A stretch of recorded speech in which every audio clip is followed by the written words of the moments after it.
Coming up on the Grassroots podcast. Specifically in that athletic environment, and like I'm dealing with either state, national athletes that are in such a high competitive, high stress environment. It very much is that bulletproof mentality. Sometimes it's actually a relief to have some answers and to say, look, here it is. This is a label. This is a diagnosis. I actually understand myself a bit better now. I don't feel like I'm losing it. It's like someone's actually helped me with some answers, whereas sometimes those labels can be quite restricting and can be the only thing that defines them. From my standpoint, like old school being a guy or whatever, I'm fine, mate. It's all good. I'm just having a bad day. Yeah. How do we destroy that stigma then?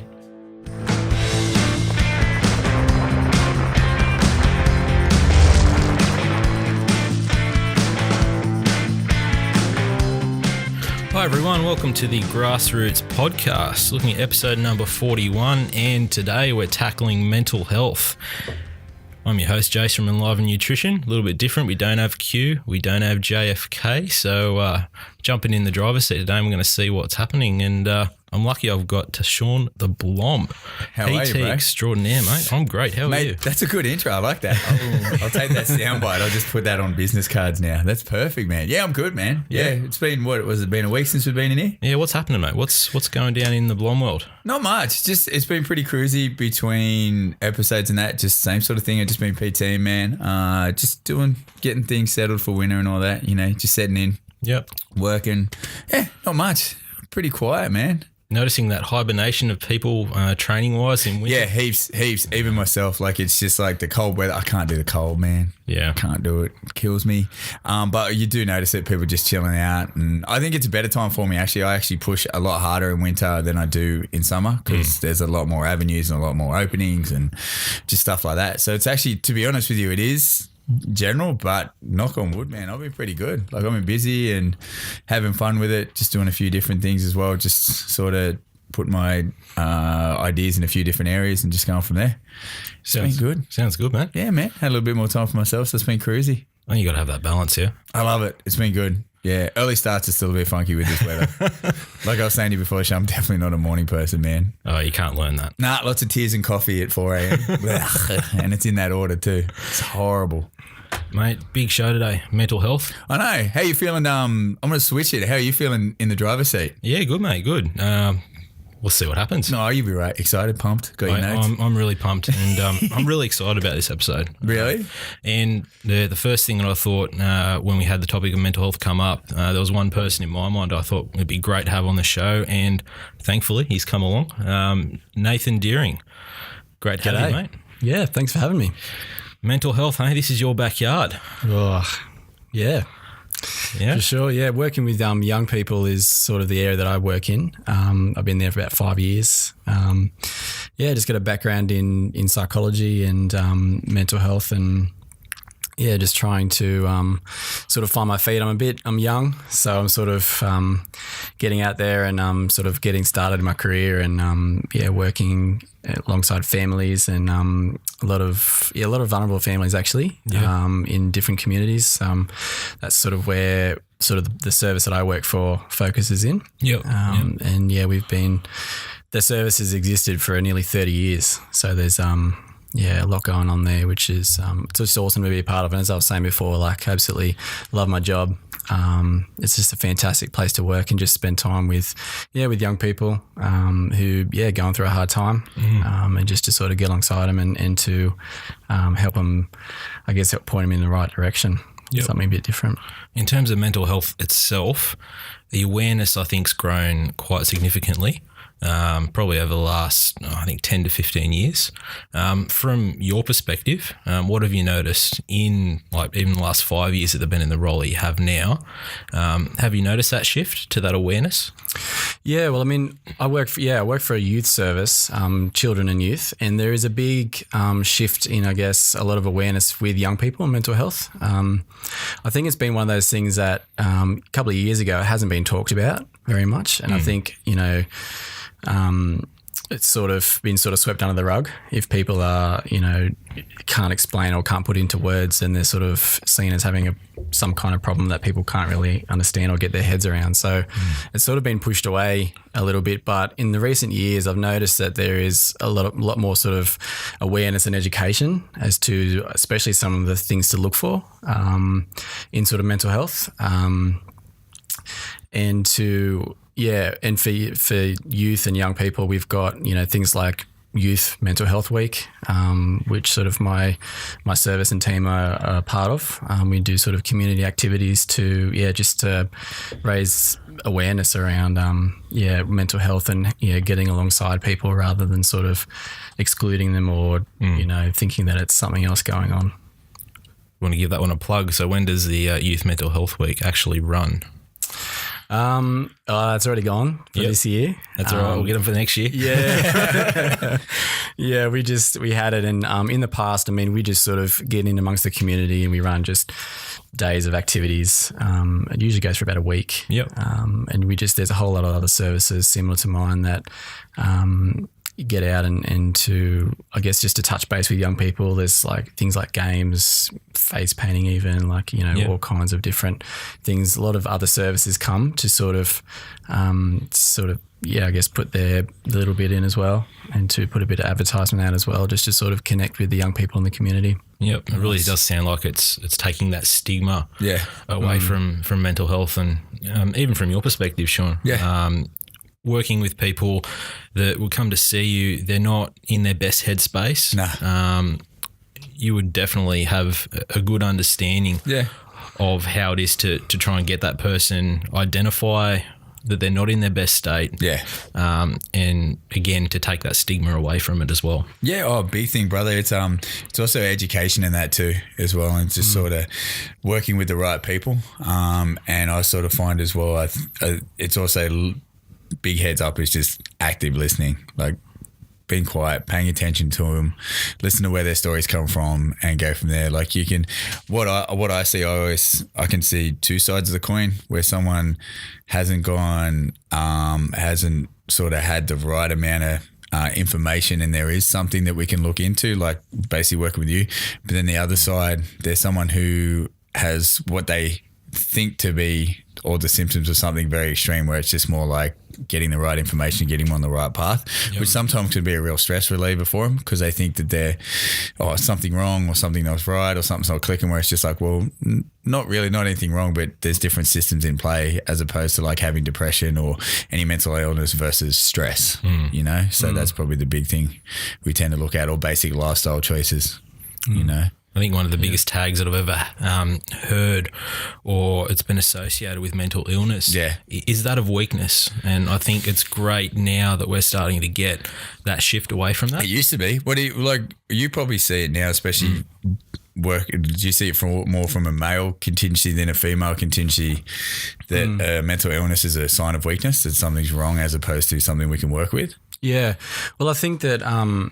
If just in the community, like there is a lot of stigma around, especially young men accessing services or sort of getting to that point where they even let themselves believe that there's something going on. I think there's a lot of cultural pressures along of, what does society say about what it means to be a man? And a lot of that doesn't include, you can have issues with your mental health. I think there's an image that a lot of people try and portray, and a lot of that sort of come from society and all that kind of stuff.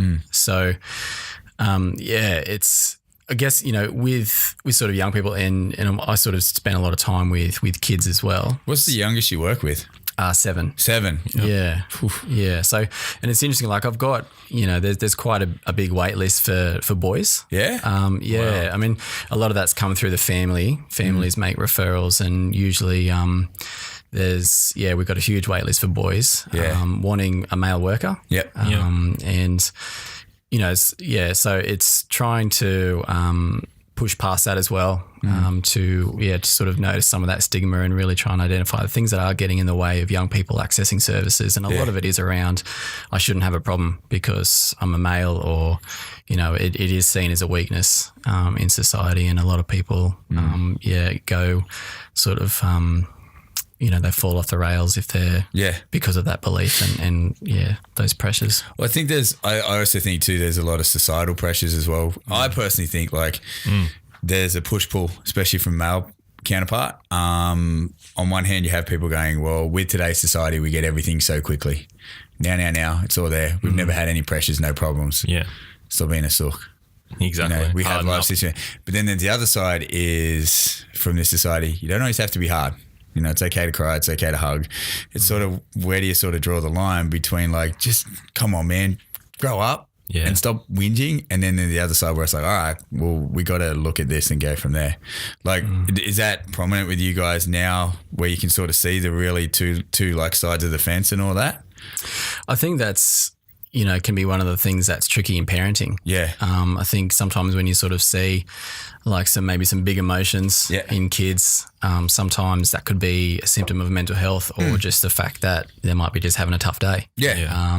Doesn't necessarily mean that there's some big stuff going on. So it's really tricky. And I think a lot of the time, you can be sort of going between either side. Is something going on, or is there something going on with the parenting side, or just some family dynamics or things that, just make that a little bit, a little bit hard to sort of see the difference between the two. Yeah. So with your position with working with kids in the age of 7, just sort of thinking off the top of my head, when do you sort of, is it the fruit doesn't fall far from the tree, or do you look into the family? Because I'm sort of thinking this is all new to me, so I'm probably going to throw out some funky questions, or totally swing and a miss from my end. But what I'm sort of thinking is 7, you don't have a lot of outside influences except pretty much your family. When you notice that there is someone on a younger standpoint, or even for people who are listening and watching who are young parents and that as well, who see anything like that, where do you sort of go, right, there's the who I'm working with, and then it's okay, I got to look from mum or dad. Is it socioeconomic? Is it just a lineage of just my theory is I'm thinking lower socioeconomic, where mum and dad had it rough, then X, it just sort of follows through the family. Environmental. Environment, pretty much, anything that can sort of throw in at that age, especially being so young. Do you sort of go, all right, do I have to step in and look at the family? And then if you do, it's do I see a pattern, and do I have to draw the line here and go, right, I got to do something to make sure it doesn't keep following through? Yeah. And that's actually exactly that is a big part of what we do. Yeah. So technically we're funded as a family service. Yeah. So when we, get a referral for a young person, it's essentially we start working with the family. Yeah. And we sort of get in and we do, home visits and things. So we really get a real sense of the culture of the family and things that are going really well for them, but also the things that aren't going very well. Yeah. And then we just try and get alongside and see the bigger picture, because I think a lot of the time what's on the referral forms, what's on that one piece of paper doesn't do it justice as to all the systemic things that have been going on for generations. Yeah. And a part of our role is to, I guess, trying to honour the parents in their role in doing the very best that they know how to do, but still try and get alongside them to sort of see that, hey, there might be some different ways of doing things that would actually help their children and, actually decrease the behaviour. Yeah, so cool. I do a lot of work in attachment and a lot of family work, and there's a lot of research in the last sort of 50 years around that working with the family actually helps reduce the behaviour problems in children. And that's something that's a bit still really new in the psychology world. Yeah. It's saying, 50 years is a long time, but it's, a lot of people can still work in that real behaviour model of sort of intervention where you see sort of behaviours and you're just going into and trying to target and reduce those behaviours, but there's actually a lot more going on. And so depending on what service that you're part of, it depends on what limitations you have to work with families. But as much as you possibly can, you'd want to try and see the bigger picture. For sure, man. Yeah. I think one of the biggest things that you said before that I really twigged on was the signs and symptoms that you did see in children. So for anyone out there who does have some young kids or younger kids, what would be an example of, say, someone acting out just more generally age-related or potentially situational related to something that we would go, hang on, there might be something in terms of mental health that I need to look at here? Well, probably the first thing to do is to actually get in touch with someone. I think it's every family's different. Every young person's different. Everyone reaches, different milestones at different times. Everyone sort of grows up in a different environment, different genetics. There's so many things at play to sort of say that there's just one thing or one group of behaviours that will either lead to a mental health issue or just a tough time or a stressful environment. So you've really got to meet each family individually to sort of work out what actually might be going on. But some of the things to sort of really look for is if there's a presence of symptoms across a lot of environments. So if a lot of stuff's going on at home, a lot of the similar stuff's going on at school, similar stuff's going on when they're out playing with the neighbours' kids. Patterns basically of the same behaviour. Yeah. So you want to be looking across environments and across sort of contexts that might give you a bit of an indication that there's something else going on, sort of mental health wise. The other side of the coin is that if there's some stuff going on at home, that's actually quite relationship based. You might sort of just see it with them or with sort of the parent and the child or the caregiver and the child. So for instance, you hear a lot of times where the parents would say, oh, they're so good for you. But then when they get home, sometimes it's all hell breaks loose. And kids do that sometimes when they get home and they, relax and then, pushing boundaries and things like that, which is all part of feeling safe and secure. But I think sometimes if there's some big stuff going on at home, but it's sort of different in sort of other areas, it can be sort of more of a maybe have a look at what's going on at home instead first, and then sort of if that's not sort of helping, then maybe try and look at what sort of mental health issues could be at play here. Nice, man. I think you can draw there's a parallel to the weight that people might have in terms of load of stress and pressure with work related, with family related. You can draw that back to kids, whether that be school, and then they've got, if they're playing a sport, their athletic commitments as well and expectations along with that. Need of acceptance. It starts at such a young age now. It's huge. It's because I think because everybody has an access to some sort of role model or influence in that now at such a younger age, there's that pressure from a lot earlier on. And I think that's something that's very noticeable with people sort of trying to lash out and that as well. But with the area that you work in, why that area? Because it's such a broad thing as far as mental illness and depression and everything like that. What drew you towards more of the younger adult sort of thing? Was it a personal experience, or if you don't mind me asking, right. Or is it something that sort of really clicked with you, or is it just hell, this is something that's really cool, I really want to dig deep in it? Yeah, well, I think I've wanted to sort of be in this area since about, I reckon, year 11.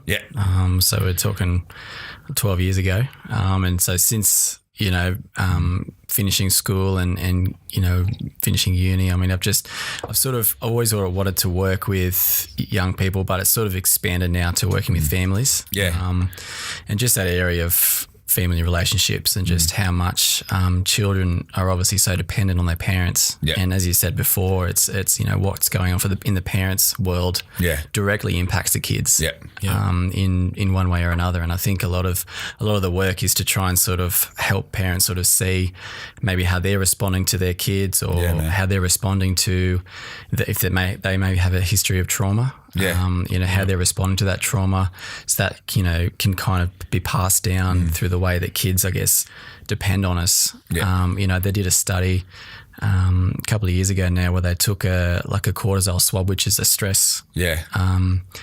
The stress chemical, and they found that even from 12 months old, they swabbed the baby and the parent, the main caregiver, and they found the cortisol levels exactly the same. So what the kids were learning is that what stresses my parents out needs to stress me out, because that's the way that they are learning about the world. You think about it, you only influences your parents until you're about 4.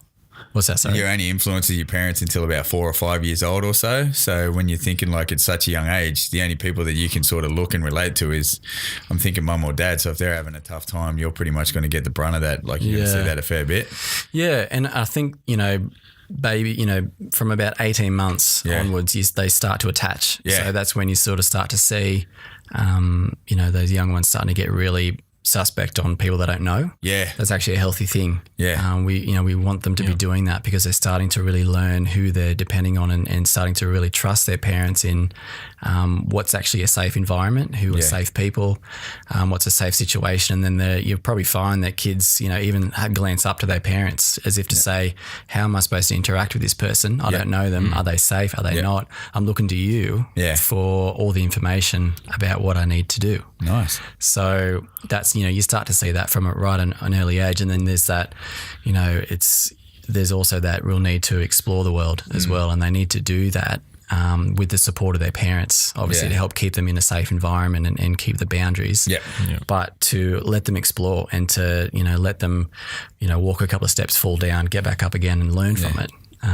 There's that side of the parenting as well. And then that just keeps going up as they get older. It's like that balance as well, isn't it? You really have to let go enough to, as you said, allow that to happen along the way. And some parents find that one of them easier than the other. I mean, sometimes some parents are really good at letting them go and explore. Yeah. But when the kids come back and need to have that connection or need to sort of even get their emotional cup filled, if you use those words, that's a bit difficult. So then kids then learn to not seek connection. Yeah. Then the flip side is that some parents find it really hard to let them go out and explore. So the message that the kids are getting is that it's too stressful for all of us if I go and explore, so I'm just going to stay close to you. Yeah. And that's why you have kids that seem to be so independent and then kids that seem to be so clingy. Yeah. There's stuff that sort of started off from quite an early age that's got everyone into those patterns. Yeah. Based on past stuff. Yeah, that's nice. Sort of been brought from the past into the present. Yeah. With mental health in general, do you find that there is a noticeable trigger, or is it always a trigger that you find for that decline, or is it more of a randomized thing from what you see? Well, in the areas that I work, sometimes it's a big stressor. I'll do a lot of work with I see a lot of young people that have gone through a level of trauma,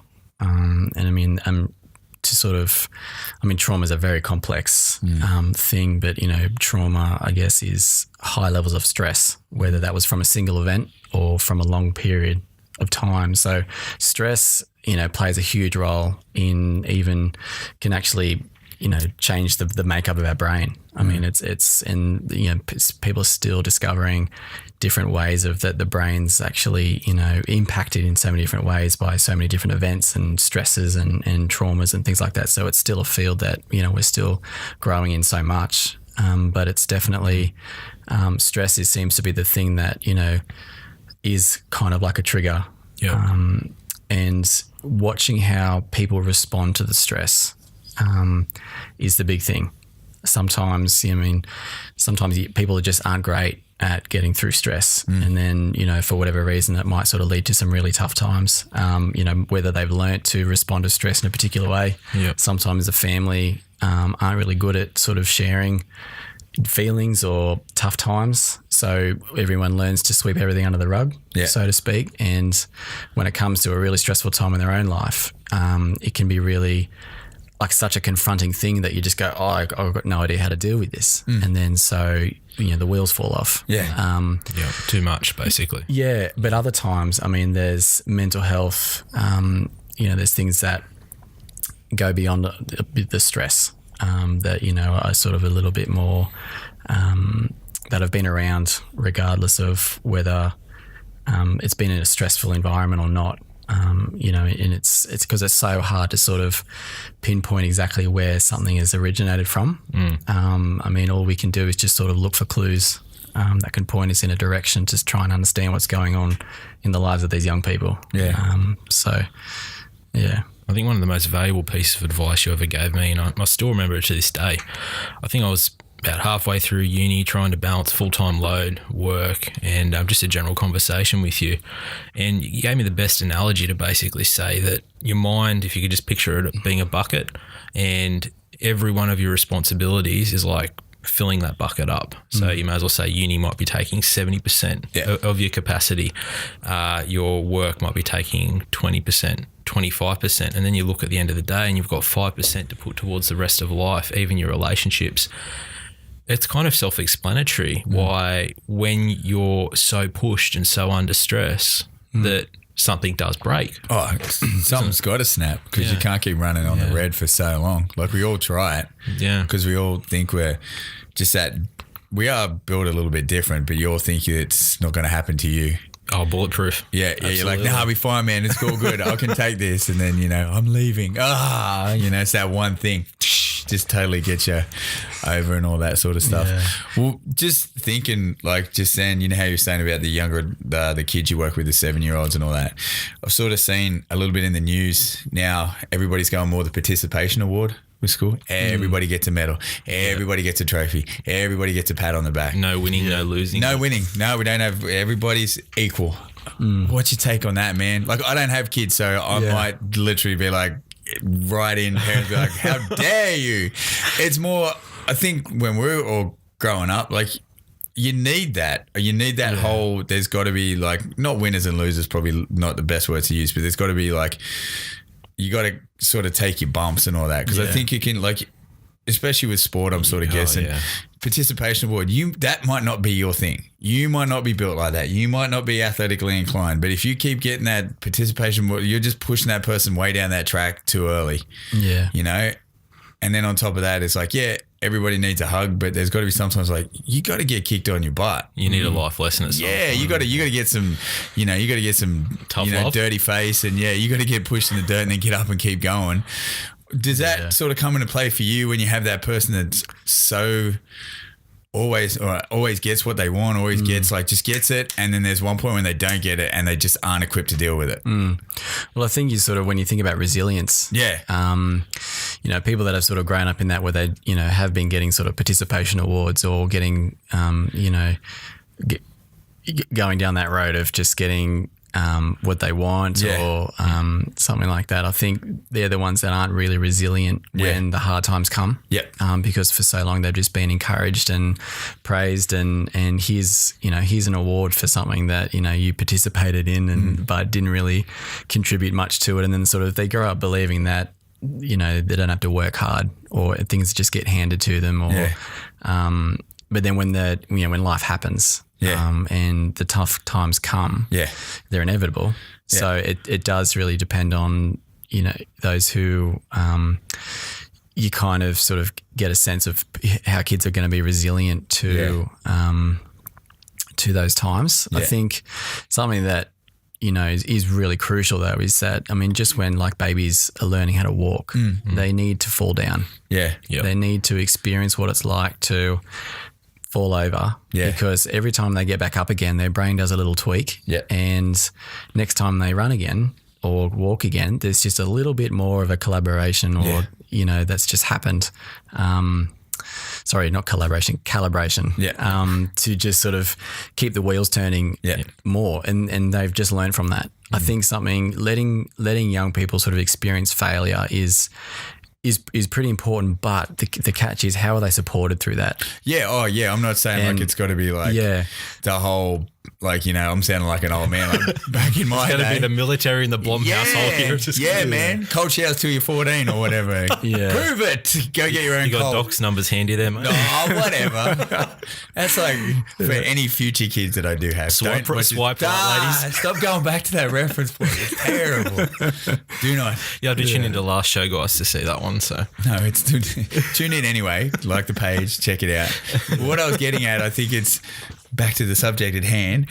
It's more like from me, like I didn't grow up in a harsh household, so I wasn't like, the smallest thing would be like boom, but you had to work, and you sort of, I don't know, I'm sort of thinking like just trying to put things together here from myself, from someone who is an expert in the field. It's what makes us an individual. Like you have to get kicked on your, like I wasn't athletic when I was at school, but I found out pretty quick, but I moved into areas that I found worked for me, that got me into like the avenues that I wasn't. I wasn't a soccer player. I wasn't a footballer, anything like that. I sort of felt like not getting selected on the team at that time was a good thing, because it wasn't like leading you on. It wasn't like, keep going. And then down the track, I know, but it's like, oh, you're young and all that. Yeah, but still 5 years of getting told you can. And then when the life goes, sorry, man, you're done. That's not it. or like it's not the avenue for you, it's like you haven't really dealt with that. Yeah, and you grow up questioning like, well, I was told my entire life that I'm good at this. Yeah. Or I've been supported and pushed down that road when actually someone will come along and say, you're actually not that good at that. See, like I'm the first person to go, do whatever you want to go for it. Like my theory in life is you got to live 1,000 lives. Hell yeah. Like, sweet, whatever you want to do. But there's going to be some point where one of those thousands may not be the one that you're looking at.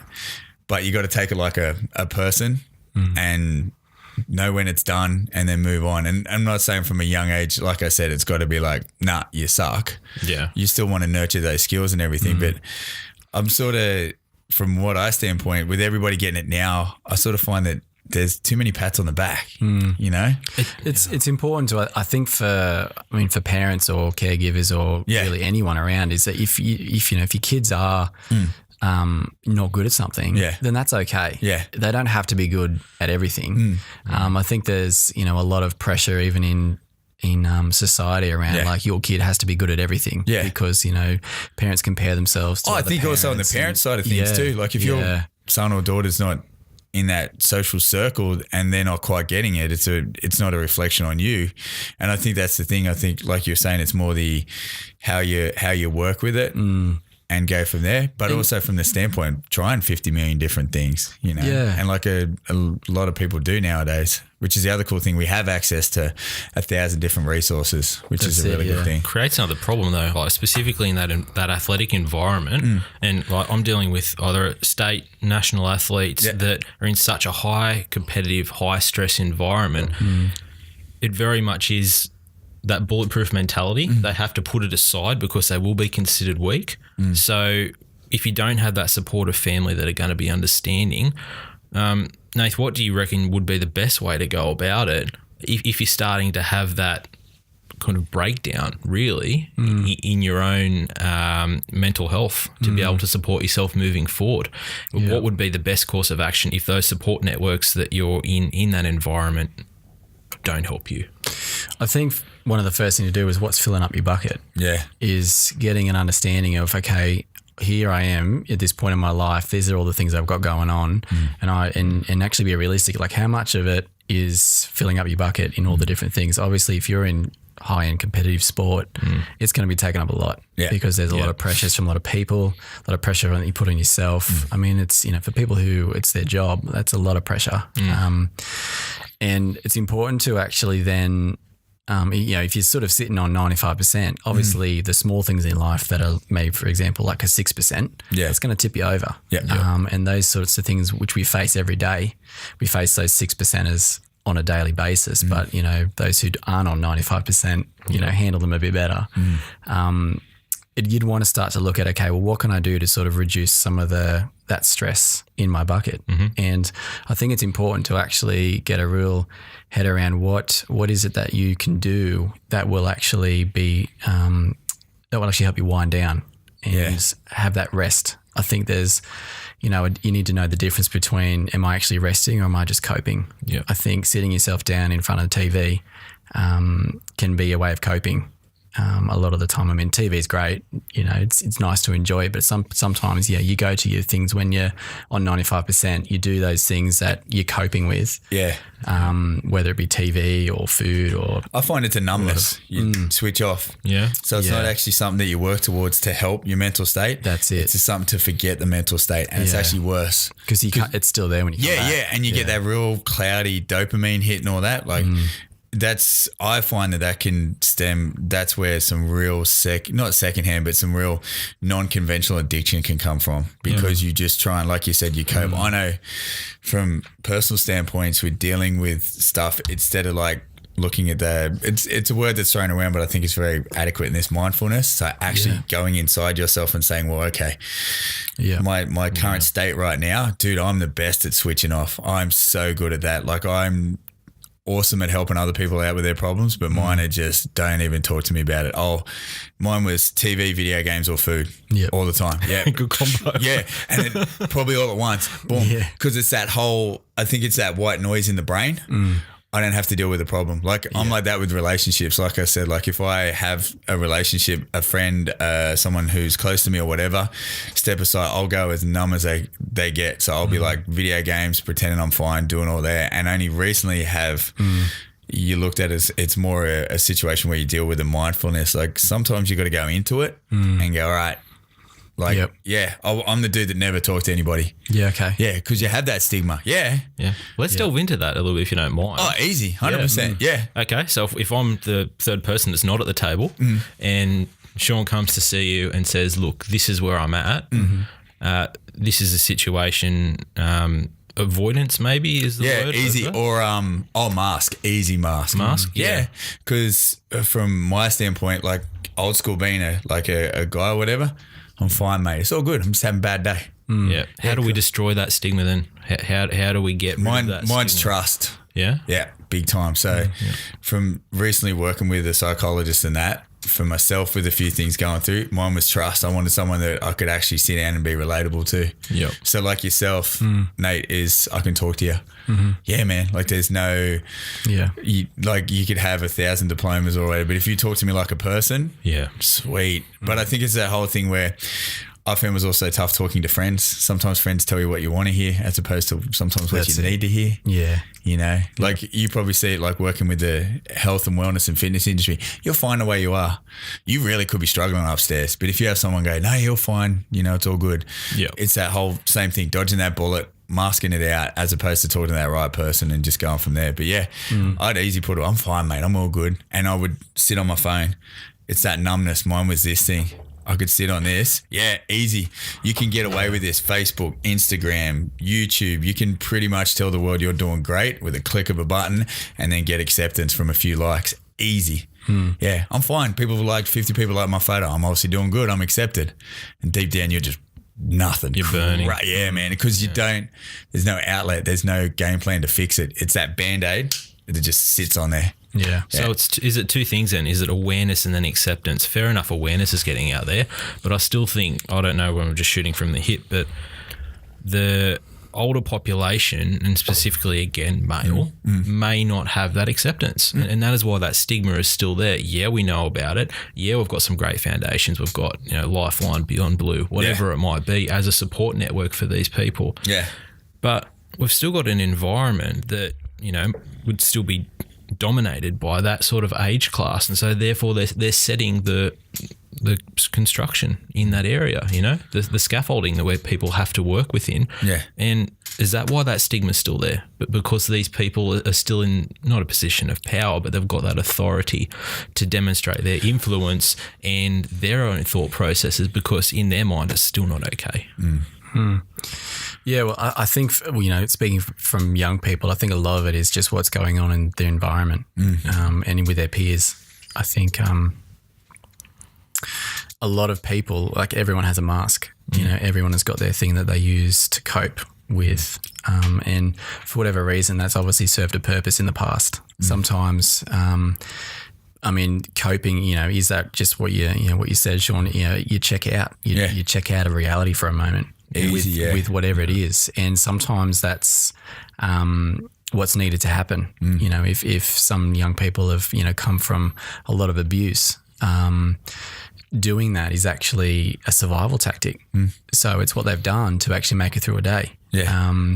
So what we're trying to look at is that now, if they're in a safe environment, then those patterns of dealing and coping with that are, a bit redundant now. Yeah. You don't need to cope in that way. You don't need to check out and I guess dissociate from reality for that period of time, because it's not necessary anymore. So you're trying to sort of understand a lot of the history is what is that way of coping served? Like, what's the purpose of that particular thing? How has that sort of served the purpose from the past? But what's it getting in the way of now? Yeah. And you can kind of pick up on that. Okay, so this is what's going on now. By you doing this, what's that robbing you of? Yeah. What's your preferred way of existing? Yeah. How would you picture relationships? How would you picture a day in the life of Shaun or Jase, me, what sorts of things and really trying to sort of thicken up that story. Like you want to sort of think, okay, well, how do you see your life? I mean, I'm not going to put on to me. No, I think it's a concept. Self-awareness is such a really cool concept nowadays. And I picked a lot of that up from Joe Rogan as well. Like his big thing is, like I have it, I'm gonna praise my phone now, but I have on my background on my phone, it's Joe Rogan hero sort of thing. So on one of his podcasts, he was like, pretend you're like the hero of your own documentary. So if your kids or wife was going to look back at your documentary, how would they want to see you? Would they see someone who's kicked ass, did what they had to do, but someone who's like, just got their stuff together and that? And then, he said, doesn't matter about your past failures, but just live your life like you're in that movie. And it's the start of the movie, like, all the Arnie movies where he's got the blender with pizza in it and there's a cracked picture of his family that's not there anymore. He's got the beard and the gun with the one bullet left is sitting on the thing. He's in a really good place right now. And he's like, the phone rings, it's under 4 foot of like dirty magazines and, he doesn't live here. He died a long time ago. And it's and like Rogan's like, just think it's that. And then you take that step and then take that next step. And that was probably the big thing that got out of me was that self-awareness. And I think also believing that you're good enough. That's the big thing. Yeah. That you're worth it and your current situation is good. Yeah. And I think also there's this idea called like personal agency. Yeah. Sometimes that you can be so dominated by a problem that there's actually, we start to believe that we can't do anything about it.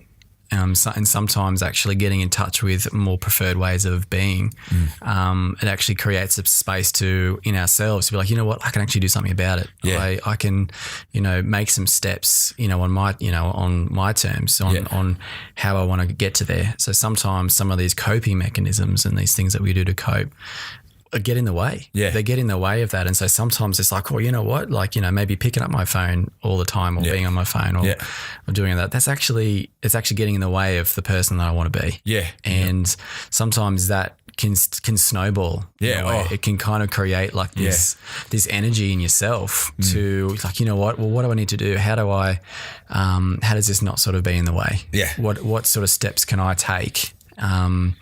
In doing that. And I guess my role, is just to facilitate those kinds of conversations. It's not about me saying this is the kind of life that you should be living, because that's putting my values on someone else. But it's getting in touch with your own. Yeah, I think also people in your position, which I really admire as well, you don't fix things. Not in a bad way.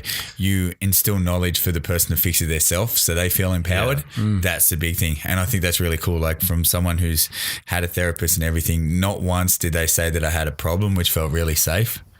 Not once did anybody I've worked with ever felt like I ever felt broken or anything like that. And like people in your position is like you walk away to the sense that you feel accomplished, that you've moved forward because they give you like game plans. All right, well, he what was the analogy he used? He said, think of yourself like a lighthouse and that one light.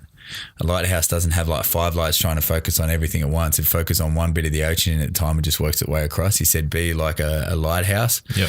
And it's that whole, with the thing with anxiety, because you try and spread yourself so thin, it's that numbness. I'll sit here and do this, then I've got to do that, I've got to do this because I've got to be accepted and I've got to do this and make sure that I feel all right and do all that. Whereas that one, I found for me just that lighthouse, get up, make your bed. There's that lighthouse. Boom, lights on the bed. All right, get up, make your breakfast. Have that linear list, get it done. Yeah. And doesn't matter how you don't, and then on the flip side, doesn't matter if you don't get it all done. Yep. Just make sure you got something done and be proud of that. 3 things. And then just those small steps are just so educational. And that's probably absolutely what you see. Like just in working with young people, you have to celebrate the small steps. Yeah. You absolutely have to, because a lot of the time as adults, we can put such huge expectations on kids. Because we've got to get it right all the time because everybody we see has it right. No one has a problem. You have to be perfect. Yeah, man. Yeah, right. Yeah. Going back to that social media, everybody's life's perfect on social media. And the right filter. Yeah, right filter. Yeah, all that sort of stuff. Time. Yeah, but you always see it, even the people you admire. Man, they never have a hard day. What is it? So I was listening to an interview with Scott Eastwood, Clint Eastwood's son. He said, I really get annoyed with people that call me an overnight success. He said, according to you, my overnight success is 13 years. And I'm like, it really puts it into perspective. He said, my dad's Clint Eastwood, but I did every frigging commercial you've seen. He said, I had the worst jobs ever. And he said, because of you, you claim that I'm an overnight success. It took 13 years. And I had no idea. I thought it was like Clint Eastwood's son. He's like, cool, man, we'll put you in Fast and Furious. Boom, Yep. And but that's the education of today's society. Like, you never realize that the struggle's real. Yep. And we all have it. Oh, and it makes such a cool story, man, when you do, It does. And it's a molding of society as well. Like, you're putting up that, I'll say, fake image of what things are, that everything's perfect. But really, everyone's having their bad days. Yeah. It's just that they're not broadcasting them. Everyone's having those tough moments to whatever the goal is they're progressing to. Yeah. But they're not going to tell you about it. Now, the most successful people aren't going to sit back and focus on the negatives and tell you all of the negatives. They're successful because they're positive. Yeah. They take from the negatives the positives, and they try to address the negatives to move forward. The positives are easy too. It's that same numbness. Yeah. It looks right, so it's easy to take in. Yeah. I think Nate made a really cool point that I thought was funky was, how you said the whole just like that escaping like the TV, the video games, the just eating and all that. And you're sort of in this whole numbness thing. You can actually do a complete 180. And instead of being this fake person, you can really work hard and create another person. A new you. Yeah, basically. you get what I mean? It's that whole different end of the seesaw, which I thought was really cool with the stuff you're putting in. So instead of being that fake image that you think that everything's all right, sometimes you got to really dig deep, cry a few tears, go down that rabbit hole, but then come out with the strength, because you'll only get that from going through that deep end. Yeah. If you get what I mean. And a lot of the work that I do as well is it's not necessarily moving people to recreate themselves, but it's actually bringing to light some things that they're already doing. Yeah. That's actually maybe in contrast to the dominating problem. Yeah. So sometimes it's just putting a bit of light, like that lighthouse, shining a bit of light on these other things going on in their life. Just like, hey, in spite of all this stuff that's going on for you, you still, did something. There was a little moment of doing something that actually you preferred to do. Yeah. And sometimes, getting a bit of a history of that, to try and, I guess, some people call it like thickening a story in a way. So here's the story of you resisting that problem. Where else in your life has that actually happened? Where, where did you learn to do that? Is that something that you've been doing for a long time? Who in your life has also noticed that, or who's maybe played a part in that, who would appreciate that? You can start to bring so many different things into just that one moment that actually helps the other person sort of see. So he's like, oh, actually, like there's something else going on here. Like I can actually move into a new identity. I can be someone different and moving away from that,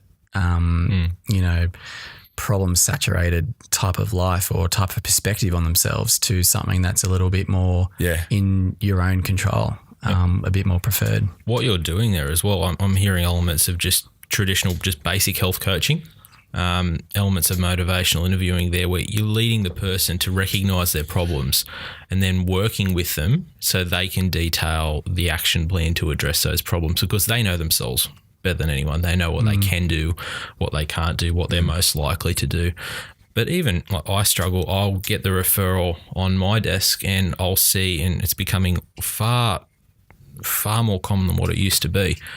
Depression, bipolar.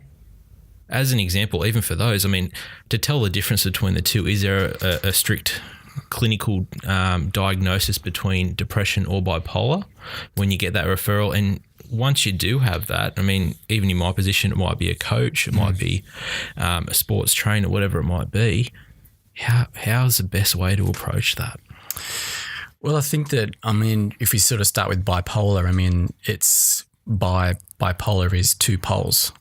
So, a person who's sort of living with bipolar disorder would generally sort of, I think of it like a bit of a pendulum, like on a big grandfather clock type thing that's sort of swinging from something that's quite, they call it episodes of mania. So everything's like a big flood of ideas. Everything's awesome. You've got really like high impulsivity. You're really on top of life in a way. And then, you know, depending on the person, you can swing to the other end and be in a complete state of depression. So is it a big swing though? Because for me, I consider myself extroverted, but when I'm not, like I like those internal moments of just peace and quiet, I think like anybody. Yeah. And it's not so much depression, but you know how sometimes you say, I just need to take my foot off the gas for a bit. Yeah. I need to lock myself away from society. Yeah, exactly. I have that on a day. Yeah, but like as all like in our areas, we always deal with people, and for people to know me, like I'm that energy in the room. You have to be. Yeah, and then but there are some moments like when I'm at home, I'm like, dude, I just want to chill.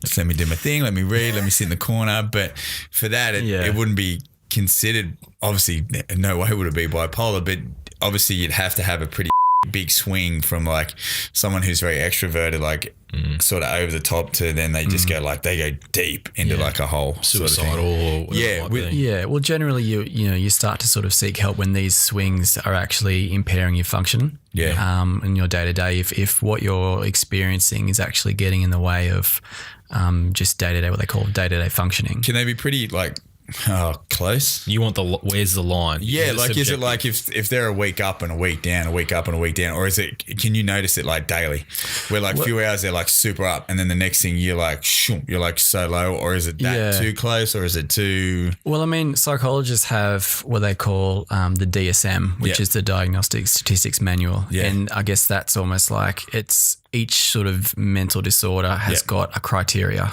and it's pretty standardized. So you're sort of seeing it, and then everything that you're sort of noticing in the person you're working with, you're literally matching it up to. Does this person have that? I've seen a version of, I don't know if it's the same thing, but when I started talking to somebody, he gave me like it was a sheet where they gave like emotional triggers and all that. Like, how are you feeling today? Like, comment like, checklist. Are you sleeping more than you should? Are you doing this? Are you missing meals? Have you missed work? Like, it's these sort of things, and it's real. It's a really simple but very cool concept. You do like maybe 15 to 20 questions, and you'll have like a sliding scale, 1, 5, same sort of thing, you know, like you look in the back of a magazine to say a quiz thing. But it was he just went, because you've ticked all these boxes or circled this, that's where we're at. So for me, like I really thought I was struggling, but not from a bad point. He's like, you're more melancholy with a bit of depression. And I'm like, oh, right, cool. And he said, but the way we look at this, if we go down this, and this, he said, we can work and go from here. He said, and the cool thing was the other side of the coin. He said, but if you go this way, melancholy goes to this, goes to that, goes to this. And he said, that's where they all, and you get like a bit of a sort of family tree on what's working for you. And I thought that was brilliant because it opened it up to. So you're saying it's graded more so than where you're at. Yeah. And something like that can literally just be a great starting point. Sometimes, you come in and you feel out something like that. I think it helps him or the person who's there, helps you work together. Because you don't.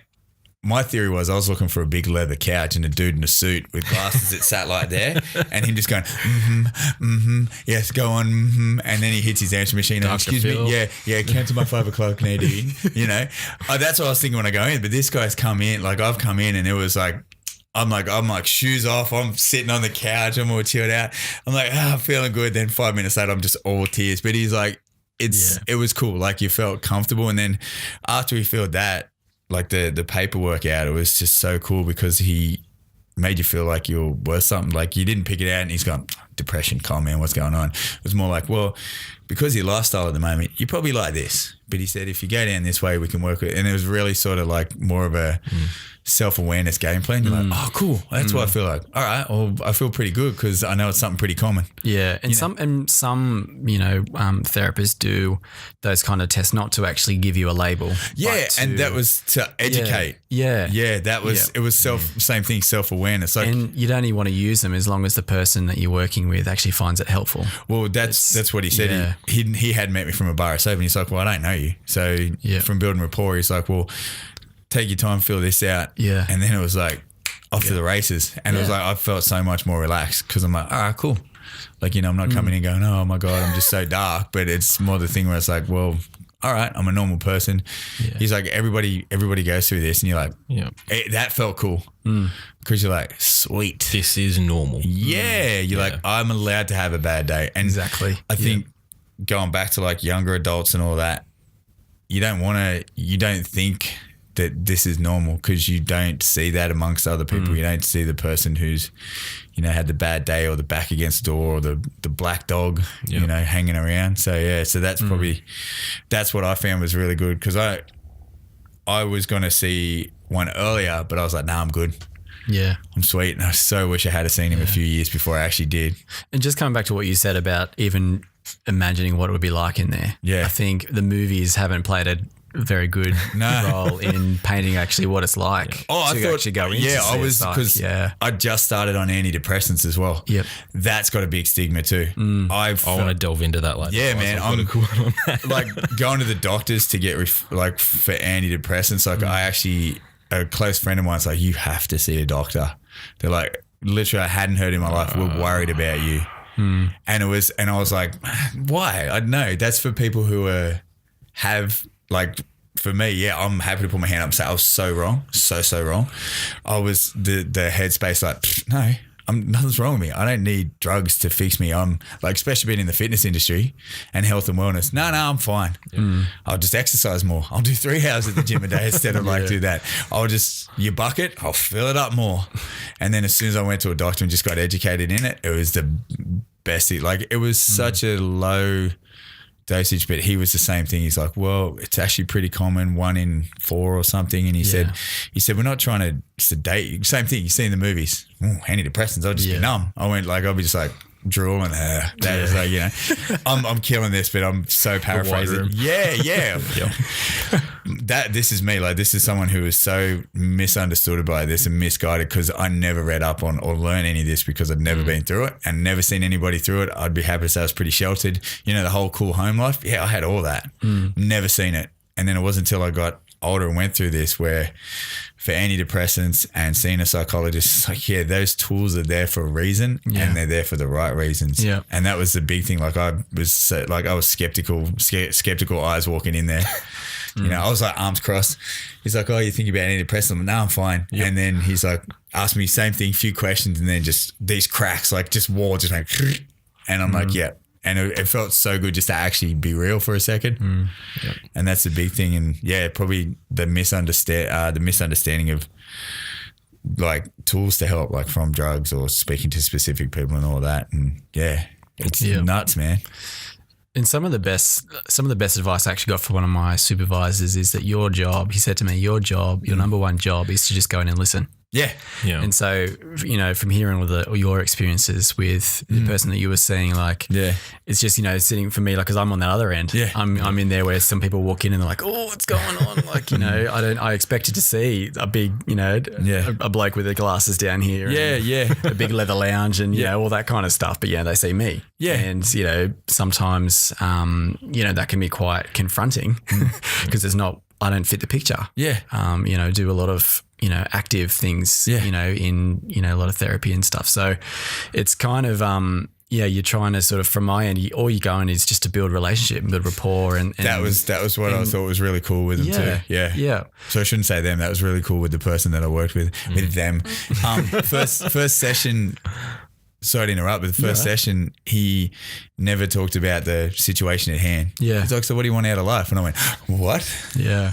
What gets you up in the morning? Because he knew, like, he picked it. It was like, could have been a big flashing sign just in front of him and like how I was feeling. He's like, so what drives you? And I went, come again? Like, I was ready to be like, you know what? Like, I don't like the dark. I can't do clowns. I never had a relationship with my 3rd grade teacher. I'm not close to anybody. And he's like, well, what gets you up in the morning? I'm like, I haven't thought about that in ages because I was just so caught up, the numbness. Yep. Sleeping. I've heard some people say, before we sort of get into anything, can you tell me something about yourself that's opposite or, has nothing to do with why we're here today? Felt wanted. Yeah. I think that's a big thing. Someone gave, and a lot of people did, but it was I sort of found it was the people that were friends.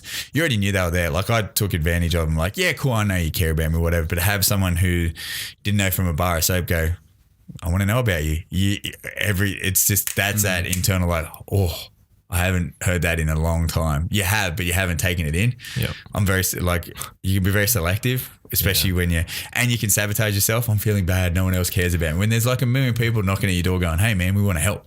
you know? So yeah, just to have that was just, it was such a refresher. Yeah, it's perspective as well. Yeah. That gives you that reassurance, and again, removing that stigma, which is the main thing.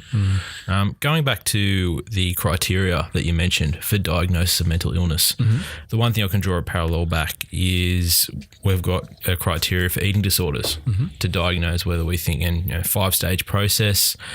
Can't think of the name off the top of my head because it's more of a specialist area, and I try to avoid those types of referrals and refer on to people who have that additional training in that area as a specialist. But what I see from those criteria is so many instances where it doesn't tick all the boxes and you have to use clinical judgment. It's a grey area, even though you've got that criteria. Do you still find that looking at those criteria, hearing stories, you still have to make that judgment? You've got 3 out of the 5 boxes ticked, but hey, this is it, tick. Yeah. Do you find it blurs the lines a little bit with the diagnosis? Well, to be honest, I've actually never diagnosed anyone with anything. It's not something that I particularly have worked in a lot, and sort of the service that I come from, sort of we found it more unhelpful at times than it is helpful. Do you find diagnosis is a little bit more of an old school term as well, where you're actually diagnosing something? Yeah, or putting a label on. Defining it. Yeah. And for some, a lot of the time, the system out there is that if you have a diagnosis, you're going to be able to get access to funding, access to other support. So it's tricky in that area. So sometimes, I just take this position of like what's going to be most helpful for the young person or family. Sometimes it's actually a relief to have some answers and to say, look, here it is. This is a label. This is a diagnosis. I actually understand myself a bit better now. I don't feel like I'm, losing it. It's like someone's actually helped me with some answers. Whereas sometimes those labels can be quite restricting and can be the only thing that defines them. So it can be unhelpful in that area. So I think, in sort of my role, like I haven't really done any of that sort of diagnosis, but it's, something that, a lot of time referrals come through and there's just about every letter of the alphabet on there. And, there's the usual suspects that come through. But a lot of the time, we acknowledge it, but we don't sort of go into it too much. And we just let the kids be the kids. And sometimes they come in and have a different experience where it's actually, I'm not judging them based on their ADHD or their ODD or something like that. It's you're here because you're your own person. Let's find new ways of doing things. So a real clean slate, just real so clean open, slate, real collaboration. We're on this journey together. I think treatment, or not treatment, but education in mental illness is such a new area. Like I was the other week I was listening by chance, just listening to a TED talk, and a gentleman was talking about mental illness, and his comparison was like trying to paint a wall without a paintbrush, but actually throwing the can of paint at the wall and just seeing what sticks, because the brain is such a new area that we can actually delve into with all the synapses and how like they've recently just found out that the brain's malleable. Like, how before the stigma was once you hit a certain age, there's no more, like you can't take in new information. You can't, like they've disproved that. It's called neuroplasticity. Yeah. And he said that because like creating new neural, like it's like a road, you can create new roads through there to learn new skills and keep those skills up according to like dementia, Alzheimer's and all that. And I think what he was getting at was like comparison to other areas, like from like someone who had another situation like cancer, they said they can treat the cancer down to a DNA strand, but he said with mental illness we're still trying to see what sticks. Like with people who are on antidepressants, like sometimes it's just to try and 3 things, and if 2 out of the 3 things work great, we'll get rid of one, add one. And like that's what I sort of find from a personal trainer standpoint, working with people in the past with antidepressant, the side effects like antidepressant and mental illness, from like the drugs they take, from like weight loss to no appetite to all that sort of stuff, from someone who's new, like learning so much from you tonight, I found it's a new area. Like, do you still get that stigma that it is such a forefront? Like, for sure. Yeah. And you come across people in my field, or you come across papers and books and things that are just fantastic because it's so cutting edge. Yeah. And being quite young and new in my career, it's super exciting. because there is so much going on in the field that is just unlocking so many different things. Obviously, with one answer comes two more questions a lot of the time. But it's opened up a lot more ways of being creative with your type of work, because a lot of the old school ways of working is that you come into a whitewashed room and you sit down and you talk about your problems and that's it. Whereas people are breaking away from that. You know, they're finding the most effective therapies are actually look different. There's a lot of practical approaches now. I sort of find other things like from health and wellness, diet. Also too, like that mind body, like big thing I've jumped on is meditation. I was like, meditation, just sit in a room and watch something. But I tried that mindfulness app. Oh, best thing ever, man. I do like 10, 15 minutes a day, and it was just such a cool little sort of and that's, I think, the cool thing with your forefront. It's starting to put things together that it's not, like you said, that white rice room. It's like, cool, get out, be active. Yeah. Right. Keep a journal. I've gone down and done some sprints with some young people, and then we actually get into the session because, there's a whole lot of research in this, it's coming out of the States. It's called neurosequential therapy. Yeah. And, if you think of your brain like a scaffold, so you got to get the foundations sort of, in order, and then you can kind of work your way up. Well, one of the first things is, heart rate, breathing and rhythm. Yeah. And so I get really creative with things such as, exercise and drumming, finding that rhythm. And a lot of young people are responding really well. Then you can actually, once that sort of stuff's getting organized and they're finding a bit of a rhythm, or, we've just done some sprints or some HIIT training or something, then you can have a conversation, and then it's easy for them just to sort of get in touch with, what's going on for them, because a lot of the connections are happening based on that earlier scaffolding that's gone down. It's a long process. I mean, you don't sort of see huge things in 1 or 2 weeks, but it's, there's a lot of stuff happening in that area. Yeah. I think with anything worth changing, you can't do it in a session. Like you can't. Oh, absolutely. It's a progression. Well, there's so many different elements that are going to help. I just said there's a physical activity, there's nutrition, there's obviously the one-to-one talking through the problem, so that there's some awareness and the identification as well, because if you're not going to acknowledge it. Even your position. So I find the most effective way of working with young boys is to actually sit side by side. Sometimes the front on is actually, they don't open up much. Yeah, too much. Whereas it's a little bit different with girls. It's okay to do the front, and it might just be just a difference. So, you can get a bit more creative with that sort of stuff. That's awesome, man. And like, it sounds like you have so many different hats you have to wear as well with everybody else and all that sort of like, so we've sort of touched base and all that with like a few different areas, but what about like, so for me, this is like same thing. I'm learning more than I'm sort of listening than anything. I was just there was a question just popped up. Like, I want to understand what's like non-stress related mental illness conditions. What would someone classify those be? Non-stress related. Well, you might be looking around the personality disorder side of things. Things that are a little bit more, there from the beginning. Hardwired from the start. Hardwired. So does that, sorry to interrupt, does that fall in like same sort of thing, like just some reference points? Because this is, man, I want to go back and watch this as soon as I can. So many nuggets. Yeah, dude. The hereditary sort of illnesses as well. Same sort of thing. I'm like, hey, I'm new. This is my first day here. What would you classify as like a hereditary sort of mental illness? Is like, can you get like, this is going to sound so vague, can you get hereditary mental illnesses, like something? I think they're called sort of maybe predisposing things. Yeah. So it's not to say that just because your parents have something going on that you're definitely going to get it. Yeah. But it's going to add to, it might add to the bucket. Yeah. Risk factors, basically. Yeah, risk factors, another way of saying, sometimes those sorts of things can be at play. So which is so important to get a bit more history with the family.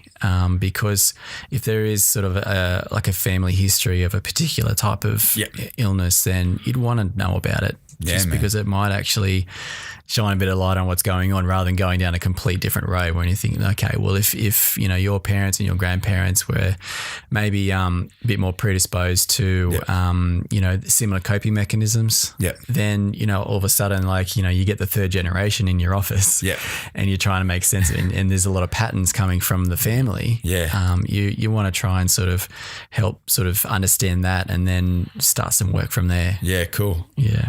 Wow, guys, that is That's heavy. There's so many nuggets. Dude, I'm loving it. I could talk for like 10 more hours. That's exactly what I was hoping to, get from this. And no, thank you so much. Yeah, it's a pleasure. Such a wealth of information there. From a standpoint, man, I just reckon keep doing what you're doing. Like, it's so cool. So valuable. So, man. No dramas. I love it. Yeah. This is totally blowing my mind. Like, this is so funky. Like, from someone who sat like on a few episodes and that, like, I'm always classified as like the funny guy, the guy who doesn't take anything serious. This is blowing me away just as far as the education side of it. And like, I always think you either had depression or just a bad day. Yep. But it's totally like, it shut my mouth on a lot of things and it opened my eyes in such a positive way. Like, yeah, man, from someone who met you like an hour and a half ago, you're doing great, bro. Keep doing what you're doing. Cheers. Yeah. Cheers. Like, it's really put a lot of things into perspective. I think the biggest key point to take away that, if you are suffering and you're feeling a bit down, you're not less valuable, you're not broken. It is completely normal. A couple of numbers that I wrote down. Lifeline is always a great one to call, and they're there anytime. 131114. Beyond Blue, 1300 22 4636. So there's a couple of places where you can call up. They're there 24/7 if you need someone to talk to. If you don't have that support in your environment, if you can't knock on Nathan's door anytime, that's the place to speak. With that said, though, just before we bounce, man, just quickly, with you in the business, and you probably with us, with you with nutrition, you obviously have avenues. With me with fitness, someone in your game. What about when your bucket's getting full? Yeah. Hopefully this ain't too big of a question. No. What do you do, brother? Like if you're, it's like where I grew up, man, we had a painter who lived 2 doors down. Every other house he did was immaculate. His was horrible, man. Like, it literally looked like styrofoam and Lego, like, but missing bits of Lego. Like, you're like, oh my God. Because he spent all day painting everybody's house. Yeah. Like, it's probably like with nutrition. If you talk about calories all day, the last thing you want to go is count calories. Or with me with training, like, I'll tell 20 people to do a lat pull down. Then at the end of the day, you're like, what do you want to do? Definitely not a lat pull down. Yeah. Yep. From someone in your game, who looks after the guy that knows it all about mental health? Like, what do you do, man? Yeah, and that's it. And a big part of when you're working in the field is you need to know who your supports are. Yeah. You need to and you need to be a bit real with yourself and have the people that you trust in your life to say, look, Nath, what's going on? To have some hard conversations with you, just to be another set of eyes on you. But also, from other people, but also in yourself, knowing some of your signs, knowing what it looks like, feels like, sounds like, some of the things you might be saying to people, things you might be doing. As a bit of a red flag to say, oh, look, what's going on? Like, do I need to actually be really careful in the way that I wind down? Yeah. I think sometimes it's so easy in my line of work to take work home. We have a big thing. We debrief for almost like a particular program. We debrief for an hour after only a 2-hour program with young people, and it is crucial. And you get so much out of it, but also you wind down. And when you get in your car, you're going home. And a lot of stuff's taken out of your bucket because you've had those times where you've had a laugh, you've talked about the tough things that have happened in the session or something, and then this is in a group program with other workers, and you can sort of it's like a process, almost like a ritual in a way, and for me, like I enjoy fitness, I enjoy going for a walk, going for a run, and doing that kind of stuff. So knowing what you do to actually wind down, bit of mindfulness kind of stuff, like knowing the difference between winding down and coping. And so, you can take things out of your bucket. Yeah, I think the biggest thing is learning when to switch on and switch off, especially when you're dealing with people. Absolutely. Like a few years ago, I was bad at not switching off, but working with people, putting my time into them, because I'd be like, how like you get so caught up in your own problem, and sometimes you just want to and let it out. So I think learning when to switch on and to switch off, you probably see that, like if you're if you're sort of help mentoring and moving forward with someone and doing all that sort of stuff. And if you're having a bit of a rough trot outside of here, I think it must be really a strong skill set to switch off what you're doing, even though it might be relatable to you, and then focus your attention on them. Well, it's crucial, and I have to, because as I was saying before about young people being really dependent on their caregivers. Well, in one of the group programs where I guess looking after them for 2 hours. Yeah. Because it's a group of, sort of eight young people. Yeah. We have them for 2 hours and we do a lot of different kinds of work with them. Yeah. So if I'm having a bad day, they're trusting me. Yeah. To, and there's this thing where, if I'm having a bad day, they're going to have a bad day. And the whole vibe of group changes based on how I'm going. So it's that strong leadership value as well. Oh, yeah. Well, you do. I mean, you do sort of, you lead through, following them, but, taking charge when you need to. Yeah.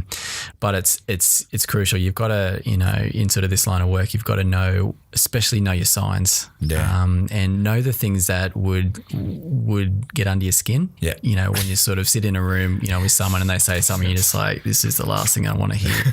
Yeah. Know it. And just sort of acknowledge the fact that, this is that hard thing again. Yeah.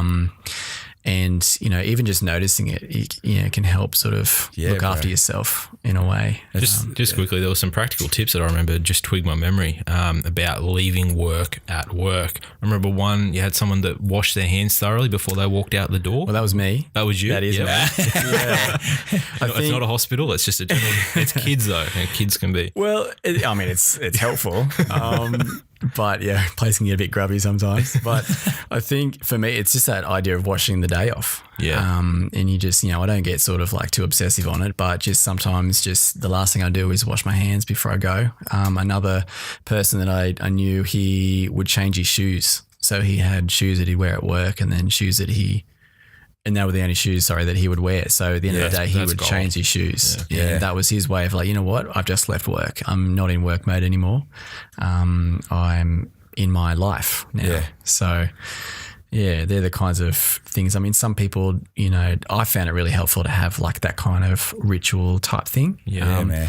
Even just getting heaps out of the debrief. Sometimes I love having a joke, having a laugh sort of at the end of the day with my colleagues. Like that's so incredible. Like it helps so much because it's pretty heavy stuff sometimes, some of the things that we see and work with. And if it it would, how like probably I'll shoot this out like as a long shot. How much access does someone have to your services, if you get what I mean? So for me, as a personal trainer, people have my mobile. You know how we're talking about switching off? Yeah. Yep. Like I'll get a message at like 10 o'clock on a Sunday night. Hey man, can I talk to you about nutrition? And it's that whole... No. To everybody that trains with me that's listening, I love you all. I'm just trying to educate myself so I can do better at what I do. But that whole, because people have access to us all the time. Yeah. And I suppose with yourself, how do you what do you look at when you try and switch off for yourself? Like, do you have like how much access does someone who works with you get? Well, I've got a work phone. Yeah, sweet. So the service I work for has provided all of us a separate number. Yeah. So only the people I work with get that number. Yeah. And that is on during business hours. Yeah. And my hours are flexible. Some days are really different to others in terms of time. So as soon as I get into work, it goes on. Yeah. Sometimes I get calls, messages from, the day before.